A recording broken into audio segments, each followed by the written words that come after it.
Hello viewers, welcome to yet another edition of Special Focus, and on this particular Special Focus we are with the Minister of Industry and Commerce, Honorable Mangaliso Ndlovu. Minister, good afternoon and welcome to Special Focus. Good afternoon and thank you for having me. Splendid. Now, to get the ball rolling, we've seen the scarves, we've seen the crusades, we've heard the gospel. Zimbabwe is open for business. What policy framework do we have on the ground that actually proves Zimbabwe's openness for business? Thank you so much. It's very important that Zimbabwe walks the talk. We don't just have the rhetoric, Zimbabwe is open for business. We have changed a lot of our laws to reflect the government policy, the government thrust on opening Zimbabwe for business. For instance, I'm sure you've heard most of the laws that were regarded as quite repressive, IPAs and your POSAs, they are going under review and they'll be coming out anytime from now, again to highlight to the world that Zimbabwe is indeed opening up. But in terms of business itself, doing business reforms, we have made significant progress. Currently, our own Zimbabwe Investment and Development Agency bill is in Parliament. And in that bill, we are creating an institution that will be mandated to make sure that it continuously monitors and improves on the business, doing business environment in the country. We want to rate ourselves among the best. We have an ambitious target of processing our investments in a matter of hours. Of course, we have started on 5 days, but we want to be able to compete with the best in Africa, which is Rwanda, and we believe with this we will do well. You cannot have an environment where we are saying we're open for business when property rights are not well protected. So within ZITA again, we are affirming our protection to investment property rights, and we believe that in a matter of time, investors will see the changes that we are taking place. Our president has been all over the world, re-engaging and engaging new countries, new partners, again articulating the programs that the government has taken. I believe that we have done so much in such a very short space of time to review the laws that were there, indigenization laws. We have since done away with that, again to reflect that now the government is pro-business. I realize now government is also running, particularly your ministry, with a campaign which is make local, buy local. And there appears to be maybe some bottlenecks where electricity supplies are concerned, availability of raw materials, as well as, of course, the runaway inflation. What steps is your ministry taking to ensure that these matters are addressed as a matter of agency? Thank you so much. You started with a very important strategy which we have already launched. Make local, buy local, eat local, wear local, do local, be local. What we are trying to achieve with that really is to unlock the potential we have as a nation. We have this affinity to import, even things that we can do better locally. And we want to not only support but incentivize people who are inward looking, who are supporting our farmers out there, our local producers out there. So this is the starting point to addressing the raw material aspect. We have constantly to look for foreign currency to import because over the years we have not invested in primary production, our agriculture in particular. Why on earth are we importing wheat? Why on earth are we importing soya? When I grew up, I used to see sunflower everywhere, cotton everywhere. We have the capacity to do these things, but because we have under the US dollar system, we tended to find it cheaper to import. We neglected the primary productive side. Currently, we are experiencing power challenges. It's a national challenge which we all have to put our heads together in trying to resolve. I look at this challenge again as creating opportunity for industry. I challenged them earlier today to say, what are we doing to address this on a sustainable basis? We will obviously be exposed to variations in our weather because of climate change. Like now we are suffering from drought. Our Kariba, main generator of our energy, is suffering 24% capacity. we should be one of the leading countries in solar power. Actually, in Africa, they will tell you that Zimbabwe has the best access to sun. So we want to take this opportunity to move towards renewable energy, which I believe as a country we are better placed to do well in the continent. And even so, we are likely to export energy because of the crisis we have and coming together to put sustainable solutions. Concerns there from industry where duty is concerned on alternatives forms of energy. What is government doing to address that?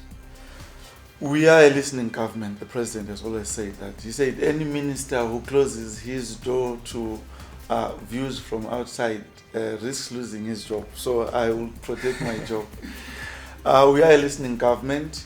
This is very progressive. We want to try and support by all means. The Minister of Energy took note of that, and most certainly you will be taking it up to Cabinet for consideration. I'm quite certain that as government we need to take decisive steps to support migration into renewable energy.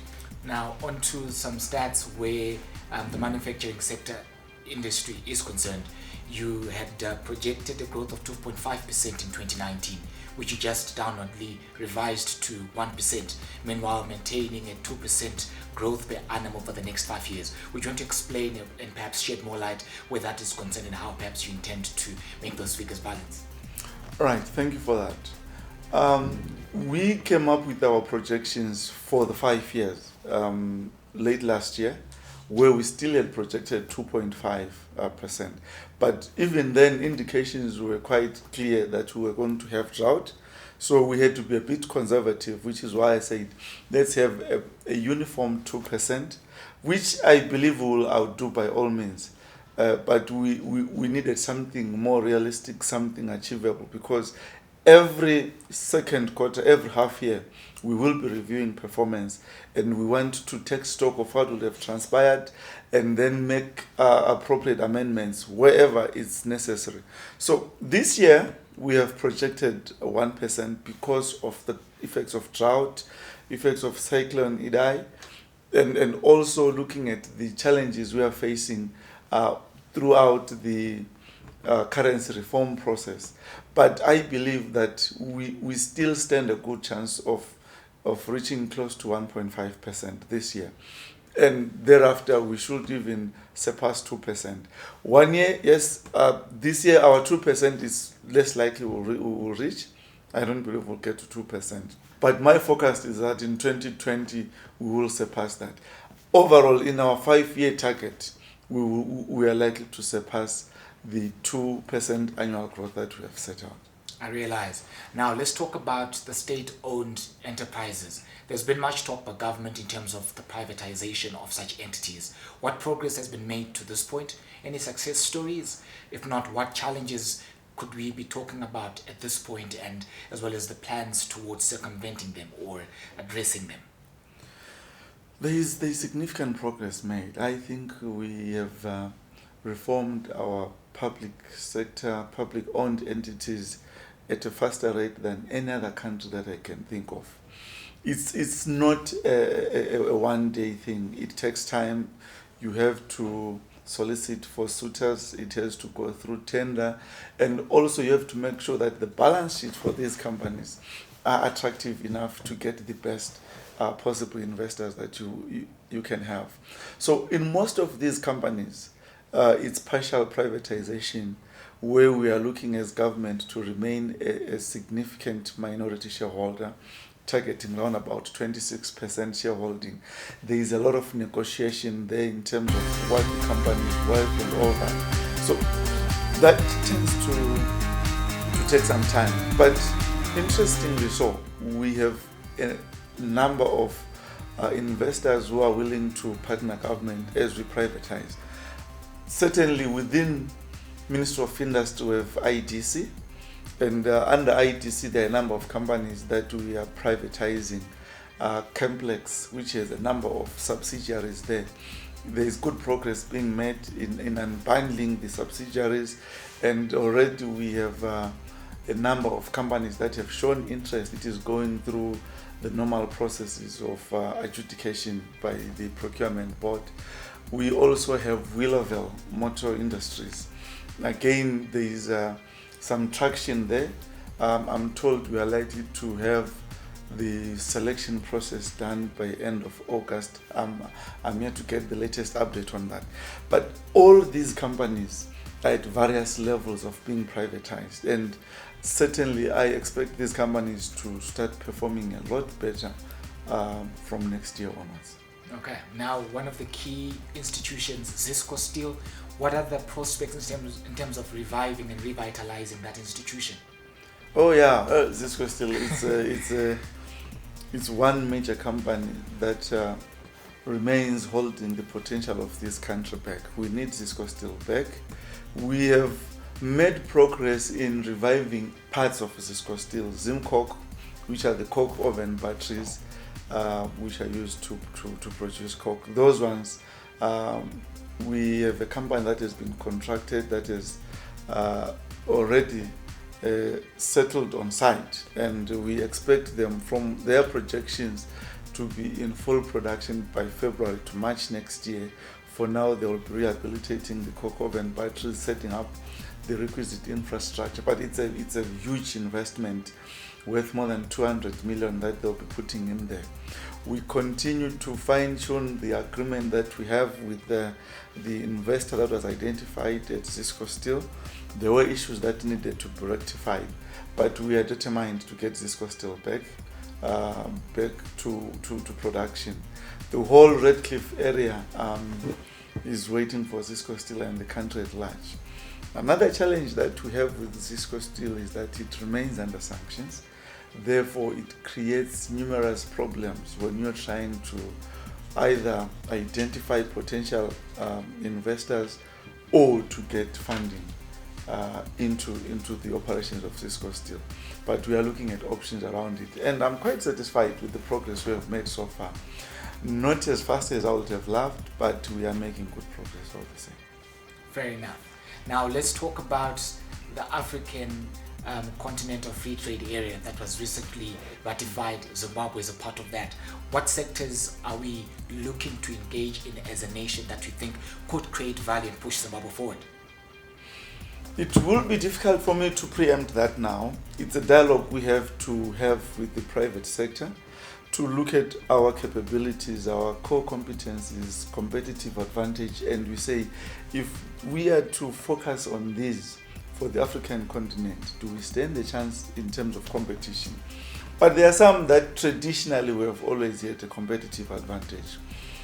Beef to leather, for example, at some point we're exporting to Europe, to Europe mostly. I believe that sector has potential if we put our heads together and resources into that sector. Cotton to clothing, the textile industry, I believe again we have the best cotton that you can get in the region. If again we put more focus into that sector, we can do well. I believe also that we can unlock our potential in the sugar industry, both sugar itself as well as ethanol. There are countries that cannot grow their own cane for processing, and they are in the COMESA region for starters. But we have not taken advantage of that when we have been in COMESA all along. So we are working on this. We are likely to have a new sugar production strategy by end of year. We will be in Masvingo in October, where we are converging to discuss the issues, how to develop the cane farming itself from Tokemokosi and expanding the triangle area. There are huge opportunities there. Beyond that, manufacturing sector will be the game changer in the African Continental Free Trade Area, because it speaks to how we process our primary products, how efficiently we do that again. And we need to invest in technology. I spoke about it today, that we have not yet started dialogue around fourth industrial revolution. When other countries are talking about managing the machines with men, we are still talking about mostly manual labor in our production processes. We simply can't compete. So we have to leapfrog now. We have to consider investing in technology now so that most of these products, including our minerals, leave this country with the highest value possible we can get. Interesting subject you actually brought up there, ICT. Are we likely to see government investing more in terms of ICT going forward? Most certainly, and there is already huge progress being made by the Ministry of ICTS. I know in no time they will be launching the National ICTS strategy. And they are also going to be looking at having a national data system in place so that it's even easier to process data for decision making. ICTS is the way to go. You can adapt or die, and we are not dying anytime soon. Okay, brilliant, Minister. Thank you very much for your time, and thank you for the warm reception. Thank you, viewers, for staying with us. That's it from this edition of Special Focus. Thank you for watching. Don't forget to like, subscribe, follow us on Twitter, Facebook, and visit our website www.equityaccess.net. From the Equity Access team and I, Danke and ciao.